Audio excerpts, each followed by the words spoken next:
To a student. जैसे कि आपको पता है कि हम 12th बिजनेस स्टडी के बारे में पढ़ रही हैं। चैप्टर है 11.1। चैप्टर का नाम है मार्केटिंग एंड मार्केटिंग मिक्स। इस चैप्टर का आज हमारा 7वां लेक्चर है और आज का हमारा टॉपिक रहेगा, इसमें हम स्टडी करेंगे प्रोडक्ट मिक्स के बारे में। प्रोडक्ट मिक्स जो है एक काफ़ी बड़ा टॉपिक है, इसलिए इसको 2 लेक्चर के अंदर हम कंप्लीट करेंगे। 7वां एंड 8वां जो लेक्चर होगा वो आपका प्रोडक्ट मिक्स का होगा। तो देखो, आज के लेक्चर में 7th लेक्चर में हम स्टडी करेंगे प्रोडक्ट मिक्स क्या होता है, ब्रांडिंग का अर्थ, एक अच्छे ब्रांड के कौन कौन से गुण होने चाहिए और नाम कैसे रखा जाए, और साथ के साथ हम करेंगे लेबलिंग का अर्थ और इसके कार्य क्या है। ये हम करेंगे 7th लेक्चर के अंदर, ठीक है।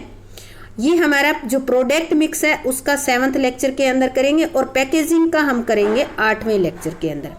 ये दोनों लेक्चर जो है मिलकर ही प्रोडक्ट मिक्स को कंप्लीट करेंगे। तो प्रोडक्ट मिक्स के 2 लेक्चर बन जाएंगे आपके 7th और 8th। तो हम स्टार्ट करते हैं। आज का हमारा टॉपिक है प्रोडक्ट मिक्स। उससे पहले आप मेरे चैनल गेजन सक्सेस पॉइंट को सब्सक्राइब कर दें, बेल आइकन प्रेस करें और लाइक बटन भी प्रेस कर दें। आज हमारा टॉपिक है प्रोडक्ट मिक्स, यानी कि उत्पाद मिश्रण क्या होता है। तो देखो, एक लाइन में आपको पता चल जाएगा प्रोडक्ट मिक्स होता क्या है। इसका अभिप्राय उत्पाद से संबंधित लिए जाने वाले निर्णयों के योग से है, यानी कि प्रोडक्ट के बारे में जो जो डिसीजन लिया जाता है वो जो है ग्रुप ऑफ डिसीजन जो वो आपका प्रोडक्ट मिक्स कहलाता है। उत्पाद मिश्रण का संबंध जो है उत्पाद के संबंध में जो जो निर्णय लिए जाते हैं उनके योग से। अभी ये निर्णय कौन कौन से होंगे प्रोडक्ट के बारे में, जैसे कि प्रोडक्ट का नाम क्या होना चाहिए, ब्रांडिंग जो है, उसकी पैकिंग कैसी होनी चाहिए, लेबलिंग किस तरह से करनी है, उसका रंग, डिज़ाइन, किस्म, आकार और विक्रय के बाद सेवा क्या देनी है, वस्तु का वेट क्या होना चाहिए, इनके संबंध में जो जो डिसीजन लिए जाते हैं। तो ये सारे डिसीजन मिलाकर एक ग्रुप बन जाता है और यही आपका प्रोडक्ट मिक्स कहलाता है। ये जो डिसीजन होते हैं ग्राहकों को अपनी ओर आकर्षित करने में महत्वपूर्ण भूमिका निभाते हैं। अब देखो, ये डिसीजन ग्राहकों को कैसे आकर्षित करेंगे।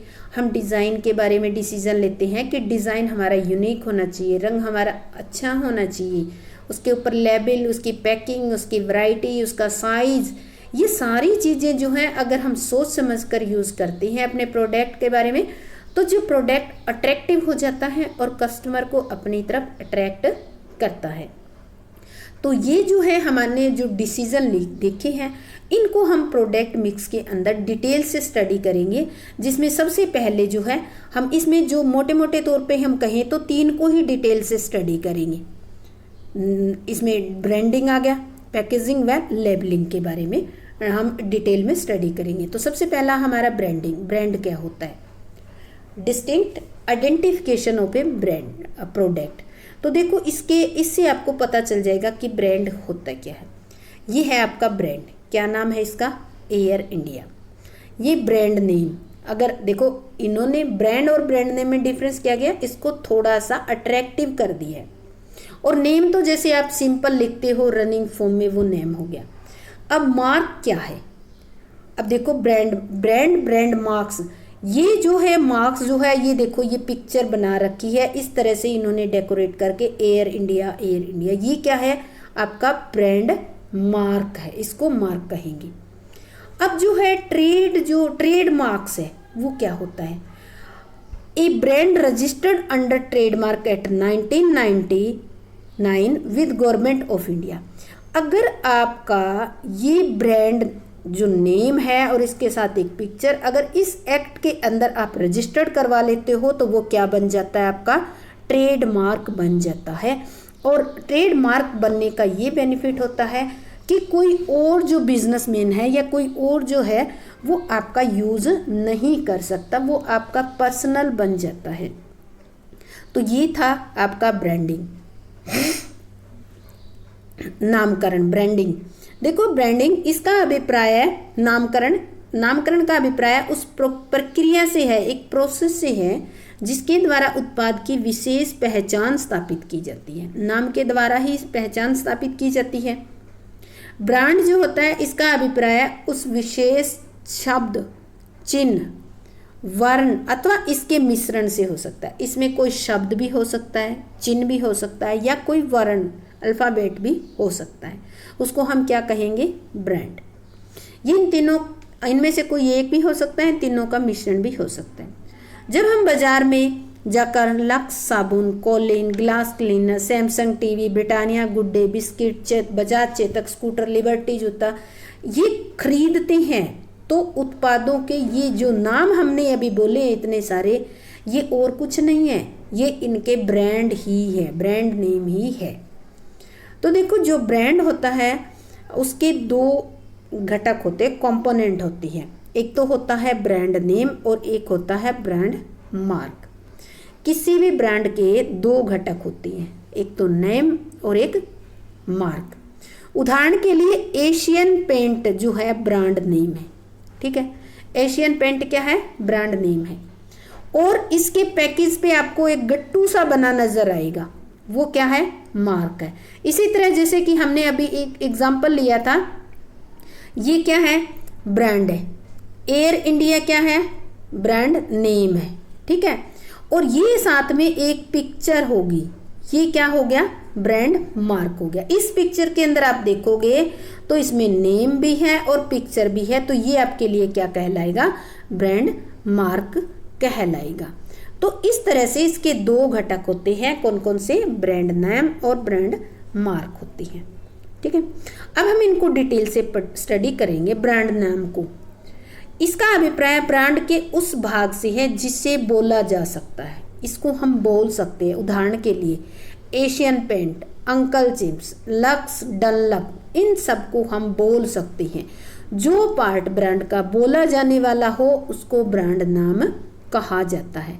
अब मार्क क्या होता है? ब्रांड मार्क क्या होता है? इसका अभिप्राय ब्रांड के उस भाग से है जिसे बोला नहीं जा सकता बल्कि आसानी से पहचाना जा सकता है।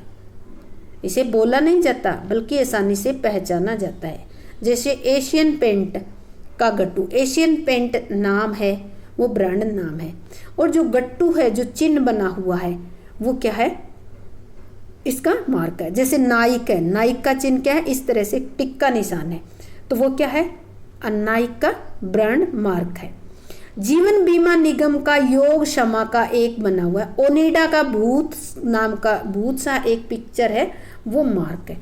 तो इस तरह से आप अगर दिन में बहुत सारे आप चीज़ें यूज़ करते हो, अगर थोड़ा सा उनकी पैकिंग पे नज़र डालो तो आपके उनके ब्रांड नेम और उनके मार्क का पता चल जाएगा। अगर कई बार क्या होती है, पिक्चर देखने से ही हमें पता चल जाएगा कि ये कौन सी कंपनी का ब्रांड मार्क है। मार्क देखने के बाद नाम भी पता चल जाता है।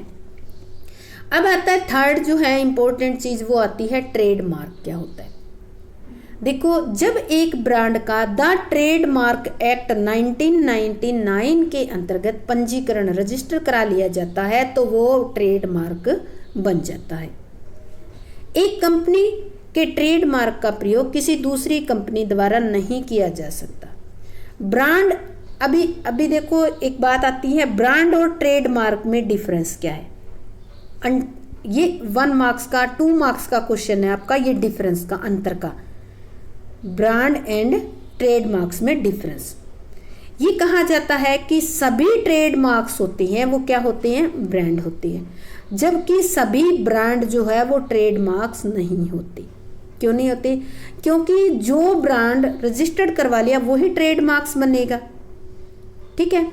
तो इसलिए कह सकते हैं कि सभी ट्रेडमार्क्स जो है ब्रांड तो है ही है, और सभी ब्रांड जो ट्रेडमार्क्स नहीं करवाए हैं, जिनको रजिस्टर नहीं करवाए हैं, वो क्या है? ब्रांड ही है, वो ट्रेडमार्क्स नहीं हो सकते। तो इसमें हमने 3 पॉइंट पढ़े हैं। ये वेरी वेरी इंपॉर्टेंट पॉइंट है आपके 2 मार्क्स के क्वेश्चन के अंदर, 4 मार्क्स के क्वेश्चन।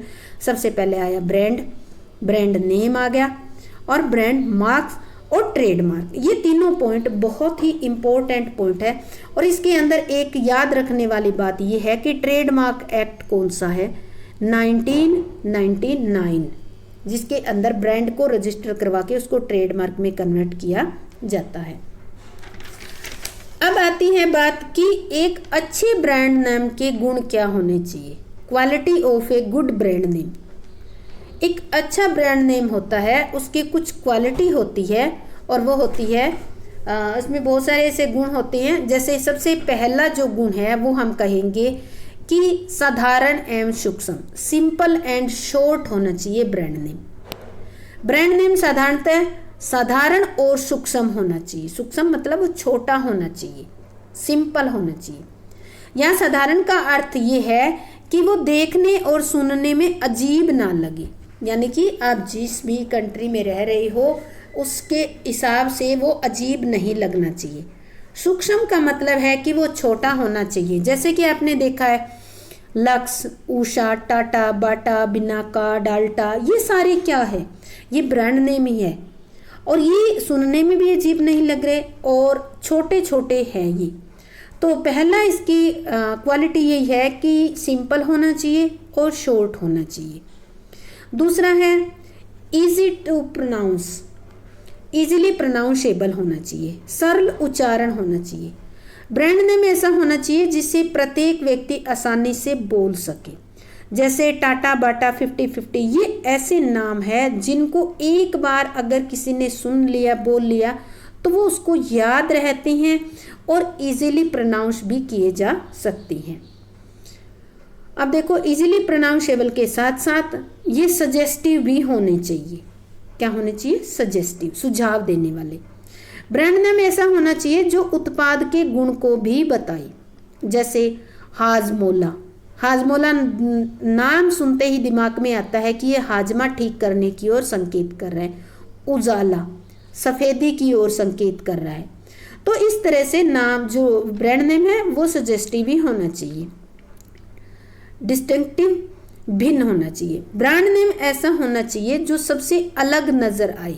जैसे टाइड, सिंथोल, पार्क, निराला, ये इनके काम एक ही है, पर देखो अगर इनको देखते हैं तो इनके नाम अलग अलग होने के कारण इनकी अलग से पहचान बनती है। अभी हमने बहुत सारे इसके गुण पढ़े हैं। इसके अतिरिक्त ब्रांड नेम का सभी भाषाओं में एक ही अर्थ होना चाहिए। जब भी आप ब्रांड नेम रखो तो सबसे पहले आपको ये सोच लेना चाहिए कि जो हमारा ब्रांड नेम है उसका सभी लैंग्वेज में मीनिंग क्या निकलता है, एक ही होना चाहिए। जैसे भारत में निर्मित कार, भारत में जो कार बनाई जाती है जिसका नाम ब्रांड नेम क्या है? एम्बेसडर नोवा, एम्बेसडर नोवा। तो स्पेनिश भाषा में अगर नोवा वर्ड देखे तो उसका मतलब है मत जाइए, डोंट, डज नॉट गो, मत जाइए, जिसका अभिप्राय है कि उपभोक्ता को इस ब्रांड का उत्पाद नहीं खरीदना चाहिए। तो इस तरह से आपको जब भी ब्रांड नेम रखो तो कोशिश करनी चाहिए कि मोस्ट ऑफ लैंग्वेज चेक कर लेनी चाहिए कि उनका मीनिंग सेम बनता है या डिफरेंट बनता है। नामकरण के लाभ, एडवांटेज ऑफ ब्रांडिंग। अब आप ब्रांडिंग कर लेते हो, ब्रांड नेम रख लेते हो तो इसके क्या बेनिफिट मिलते हैं आपको? तो देखो जब हम कोई ब्रांड नेम रखते हैं तो इसके निश्चित ही बेनिफिट तो मिलने ही है। सबसे पहला बेनिफिट जो है उपभोक्ताओं को मिलता है, एडवांटेज टू प्रोड्यूसर, उत्पादकों को मिलता है। उत्पादकों को क्या लाभ होते हैं? एक ब्रांड नेम का उत्पादकों को लाभ होता है, ब्रांड नेम से एक तो उनको विज्ञापन करना आसान हो जाता है, वो आसानी से उसका विज्ञापन कर लेते हैं।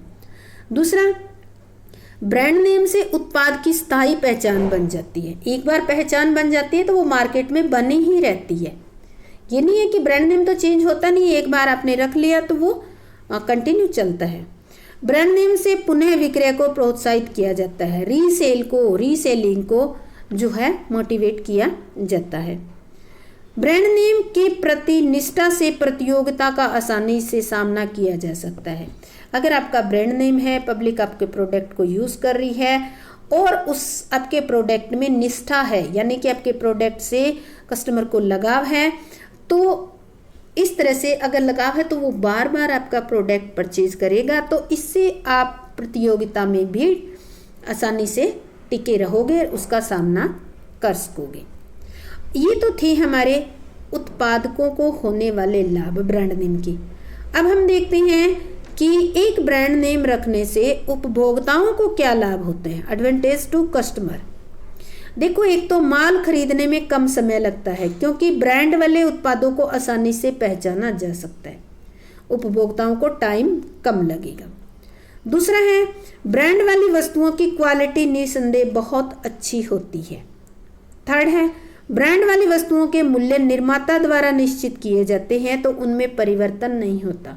जो मीडिएटर होते हैं वो इनके प्राइस में चेंज नहीं कर सकते, ये केवल जो बनाता है उनके द्वारा ही फिक्स किए जाते हैं।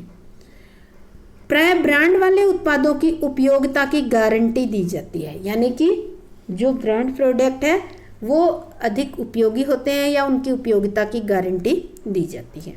तो ये था एक ब्रांड नेम के क्या फ़ायदे हैं, क्या क्वालिटी होनी चाहिए। अब हम स्टडी करते हैं प्रोडक्ट के बारे में। जो दूसरा डिसीजन है लिया जाता है वो लिया जाता है लेबलिंग के बारे में। पहला डिसीजन किसके बारे में लिया जाता है, ब्रांडिंग के बारे में। दूसरा डिसीजन लिया जाता है लेबलिंग के बारे में। तो इस लेक्चर के अंदर हम ब्रांडिंग और लेबलिंग को ही डिटेल से पढ़ेंगे। तीसरा डिसीजन लिया जाता है प्रोडक्ट के बारे में पैकेजिंग। तो पैकेजिंग के बारे में हम 8वें लेक्चर के अंदर यानी कि इससे नेक्स्ट लेक्चर के अंदर हम स्टडी करेंगे। तो लेबलिंग क्या होती है, देखो लेबल और लेबलिंग में फ़र्क है। लेबलिंग, इसका अभिप्राय लेबल तैयार करने की प्रक्रिया से है। जो लेबल तैयार किया जाता है उसकी जो प्रोसेस होती है उसको क्या कहा जाता है, लेबलिंग कहा जाता है। लेबल जो होता है वस्तु या उसके पैकेज के साथ लगी हुई एक ऐसी चिट होती है जो वस्तु या उसके उत्पादक के बारे में जानकारी प्रदान करती है, उसको क्या कहा जाता है, लेबल कहा जाता है। और इसकी तैयार करने की प्रोसेस को लेबलिंग कहा जाता है। ये जो है लपेटन वाले कागज या सील के रूप में भी हो सकती है। कुछ प्रोडक्ट ऐसे होते हैं उन पे सील के रूप में या उन कागज पे कुछ जो प्रोडक्ट होता है उसके ऊपर कुछ लपेटन होती है, यानी कि उसको कवर किया होता है, उस कवर के ऊपर जो है कुछ लिखा होता है, वही क्या होता है, लेबल होता है। एग्जाम्पल लेते हैं, दवाई की शीशी पर दवाई का नाम, उत्पादक का नाम, दवाई बनाने का फॉर्मूला, उत्पादन की तिथि, सुरक्षित प्रयोग करने की अंतिम तिथि, बैच नंबर, मूल्य, ये सारी चीज़ें लिखी होती है। तो ये सारी की सारी क्या है, ये एक टाइप का लेबल है और इसको जो तैयार करने की प्रोसेस थी वो क्या है, लेबलिंग है। अब आता है टाइप्स ऑफ लेबल। जो लेबल होते हैं वो कितने प्रकार के होते हैं, तो ये 3 टाइप के होते हैं लेबल। कौन कौन से प्रकार के होते हैं, सबसे पहला आता है ब्रांड लेबल। ऐसा लेबल जिस पर केवल वस्तु के ब्रांड का नाम लिखा हो ब्रांड लेबल कहलाता है। जिस पे केवल वस्तु का नाम ही लिखा हो, वस्तु के ब्रांड का नाम, जो कंपनी का नाम होता है मोस्टली आजकल वही ब्रांड नेम होता है, तो वो लिखा हो तो होता है ब्रांड लेबल। इस लेबल पर वस्तु के ब्रांड के नेम के अतिरिक्त और कोई जानकारी नहीं दी जाती। केवल ब्रांड नेम ही होता है, इसके अलावा कोई इन्फॉर्मेशन नहीं होती। दूसरा होता है ग्रेड लेबल, श्रेणी लेबल। ये एक ऐसा लेबल होता है जिस पर लिखे शब्द या अंक उस वस्तु की क्वालिटी या उसकी जो श्रेणी है उसको बताती है। जैसे जय इंजीनियरिंग वर्क्स लिमिटेड जो है कोलकाता उषा ब्रांड के पंखे बनाती है। जय इंजीनियरिंग लिमिटेड कंपनी है, कोलकाता उषा ब्रांड नाम के पंखे बनाती है। अब ध्यान रखना, ये तो आपके घर भी होंगे, ध्यान इसको देखना, आपको समझ आ जाएगा। तो ये जो कंपनी है वो क्वालिटी के आधार पर कई प्रकार के पंखे बनाती है। इस आधार पर उन्होंने 3 टाइप के पंखे बनाए हैं, जैसे कि इसी आधार पे उन्होंने डिलेक्स, प्रीमा और कॉन्टिनेंटल के लेबल लगे होते हैं। और ये लेबल जो है, इस प्रकार के लेबल जो है, इसकी जो क्वालिटी है वो बता रहे हैं कि कौन सा सबसे टॉप क्वालिटी का है, मिडल क्वालिटी का है और कॉन्टिनेंटल यानी कि निम्न क्वालिटी का पंखा है। तो इस तरह से सेकंड टाइप का लेबल जो होता है वो होता है ग्रेड लेबल। थर्ड आता है डिस्क्रिप्टिव लेबल। ये जो लेबल होता है वो विवरण बताता है, प्रोडक्ट के ऊपर प्रोडक्ट के बारे में कंप्लीट डिटेल लिखी होती है, जिसको हम कहते हैं डिस्क्रिप्टिव लेबल। इसमें क्या क्या लिखा होता है, देखो वस्तु किन किन चीज़ों को मिलाकर तैयार की गई है, वस्तु का प्रयोग किस प्रकार किया जाएगा, वस्तु के विभिन्न प्रयोग कौन कौन से हैं, प्रयोग करते समय ध्यान रखने वाली बातें, उत्पादक का नाम, उत्पादन की तिथि, बैच नंबर। इस प्रकार के लेबलों का प्रयोग प्राय किस पे होता है, दवाई की बोतल पे आपको मिल जाएगा। जो भी दवाई की बोतल होती है उसके ऊपर एक कागज चिपका के बोतल के ऊपर, और ये सारी की सारी इंफॉर्मेशन लिख दी जाती है। तो जब किसी भी प्रोडक्ट के ऊपर उससे रिलेटेड सारी इंफॉर्मेशन लिख दी जाती है तो उसको कहा जाता है विवरणात्मक या डिस्क्रिप्टिव लेबल। क्योंकि इस लेबल को या इन सारी इंफॉर्मेशन को देखोगे तो आपको पता चल जाएगा कि ये जो दवाई है किस चीज़ से बनी है, कब बनी है, किसने बनाई है, किस डेट तक हम यूज़ कर सकते हैं। तो पूरा विवरण दे दिया, इस कारण से इसको डिस्क्रिप्टिव लेबल कहा जाता है। तो देखो हमने 3 टाइप के लेबल पढ़े। ये 2 मार्क्स के क्वेश्चन या 4 मार्क्स के क्वेश्चन में भी आ जाता है। Kinds of label, meaning and kinds of label 4 marks के क्वेश्चन में आ जाता है। तो देखो अब आता है कि इज लेबलिंग कंपल्सरी, क्या लेबलिंग करना अनिवार्य है। देखो उत्पादक जो होते हैं उत्पाद पर लेबल लगाने या न लगाने और लेबल के प्रकार का चयन करने के बारे में बिल्कुल स्वतंत्र होते हैं। यानी कि जो प्रोड्यूसर होते हैं वो अपने प्रोडक्ट पर लेबल लगाए ना लगाए, किस टाइप का लेबल लगाए, हमने 3 टाइप पढ़े हैं ना, तो वो कौन से प्रकार का लेबल लगाए इसके बारे में वो पूर्ण रूप से स्वतंत्र होती हैं। लेकिन कुछ ऐसे प्रोडक्ट होते हैं जिन पर सरकार के द्वारा लेबल लगाना अनिवार्य कर दिया गया है। वैसे तो मोस्ट ऑफ प्रोडक्ट के बारे में लेबल लगाए ना लगाए उत्पादक उसके ऊपर निर्भर करता है, लेकिन कुछ एक प्रोडक्ट तो ऐसे होते हैं जिन पर अगर कंपनी ने लेबल नहीं लगाया है तो उसके ऊपर जो है कोई लीगल एक्शन तक हो सकता है। इतना ही नहीं बल्कि लेबल का विवरण भी निश्चित कर दिया गया है कुछ एक प्रोडक्ट में। जैसे एग्जाम्पल के तौर पर हम लेते हैं दवाइयों का एग्जाम्पल, और जो प्रोसेस फूड जो पैकेट के अंदर आते हैं, पैक्ड फूड जिनको बोलते हैं, उन पर लेबल लगाना जरूरी है। और लेबल भी उसके बारे में कौन सा होना चाहिए, लेबल का टाइप भी डिसाइड कर रखा है गवर्नमेंट ने, डिस्क्रिप्टिव लेबल लगाना जरूरी होता है।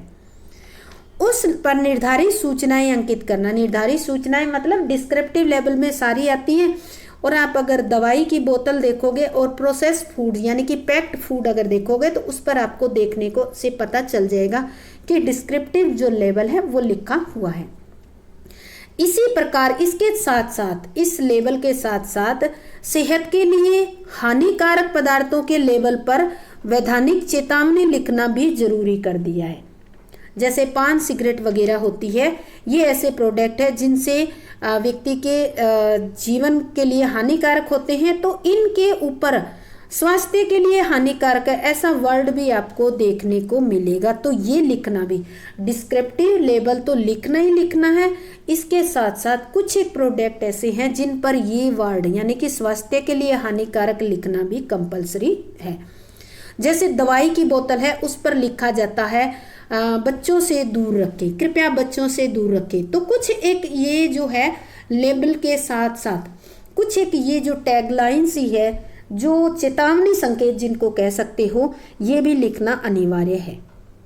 अब आता है लेबलिंग के कार्य क्या, फंक्शन ऑफ लेबलिंग। लेबलिंग के मुख्य कार्य है, सबसे पहला है आइडेंटिफिकेशंस, पहचान। लेबल की सहायता से अनेक वस्तुओं में से किसी एक विशेष वस्तु को पहचानना बहुत आसान होता है। उदाहरण के लिए एक ढेर में बहुत सारे साबुन रखी हुई है और आप सिंथोल साबुन लेना चाहते हैं, तो लेबल की मदद से आप आसानी से जो साबुन लेना चाहते हैं सिंथोल, तो वो चुन सकते हैं या आप पहचान सकते हैं उसमें से। क्लासिफिकेशन, जब एक ही उत्पाद की कई क्वालिटी होती है तो लेबल ही ये बताता है कि किस पैक में किस क्वालिटी का उत्पाद है। जब कई क्वालिटी आ जाती है तो पैकेट को देखकर यानी कि उसके लेबल को देखकर ही बताया जा सकता है कि इस पैकेट के अंदर कौन सी क्वालिटी का माल है। जैसे एग्जांपल लेते हैं कि हिंदुस्तान लीवर लिमिटेड है, 3 वैरायटी की चाय बनाती है और प्रत्येक किस्म की चाय की अलग पहचान करने के लिए उन्होंने हरे, लाल और पीले रंग के लेबल का प्रयोग किया है। 3 रंगों का जो पैकेट है, उन पैकेट के कलर ही आप देखोगे तो आपको पता चल जाएगा कि हरे, लाल और पीले रंग के लेबल का प्रयोग किया इन्होंने। तो संवर्धन, प्रमोशन, थर्ड आता है प्रमोशन, इसका कार्य। लेबलिंग का तीसरा कार्य होता है विक्रय संवर्धन करना, यानी कि प्रमोशन करना। ग्राहक कई बार सजावटी लेबल को देखकर ही उत्पाद को खरीद लेते हैं, और मोस्टली जो बच्चों के प्रोडक्ट होते हैं वो तो खरीदते ही सजावटी चीज़ को देखकर है। इसीलिए आप देखते हो कि जो शॉपकीपर है वो बच्चों से रिलेटेड जितनी भी चीज़ें होती हैं वो क्या करता है, सबसे आगे शॉप में सबसे आगे उनको सजाए रखता है।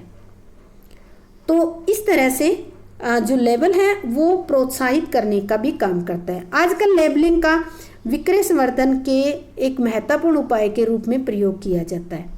दूसरा, एक दुकान पर ही नहीं, आपके घर कोई चीज़ आया, कोई पैकेट आया है, जब तक वो पैकेट, जहाँ भी आप उस पैकेट को देखते हो तो आपके दिमाग में तुरंत आ जाता है कि इसमें ये चीज़ आई है और इस कंपनी का ये प्रोडक्ट है। तो ये जो है, जब तक वो पैकेट जो है उसको बिल्कुल ये लगाओ कि डिकम्पोज नहीं होता है, तब तक वो एक टाइप से प्रमोशन करता ही रहता है। आपके घर में कोई चीज़ है, कोई पैकेट आया है, वो किचन में पड़ा है, देखते ही पैकेट देखते ही या उसका नाम आपके दिमाग में आते ही तुरंत आपको ध्यान आ जाएगा कि ये वो वाली चीज़ है। तो कुछ भी हो सकता है चीज़ इसमें। तो इस तरह से जो है लेबल जो है ये बहुत सारे कार्य करता है, इन्फॉर्मेशन देता है, एजुकेट करता है, प्रमोशन करता है। तो ये आज हमने प्रोडक्ट मिक्स के बारे में हमने 2 ही डिसीजन इसमें स्टडी किए हैं। एक तो हमने किया है ब्रांडिंग का और दूसरा लेबलिंग का, और तीसरा डिसीजन जो है पैकिंग का है वो थोड़ा बड़ा है। अगर इसी लेक्चर के अंदर लेते तो ये लेक्चर बड़ा हो जाता, तो वो इससे अगले यानी कि 8वें लेक्चर के अंदर है, वहाँ पर जाकर आप देख सकते हैं। कंप्लीट 2 लेक्चर के अंदर आपका प्रोडक्ट मिक्स हो जाएगा। तो उम्मीद करती हूँ कि आपको अच्छी तरह से समझ में आ गया होगा। तो अब नेक्स्ट लेक्चर के अंदर मिलते हैं।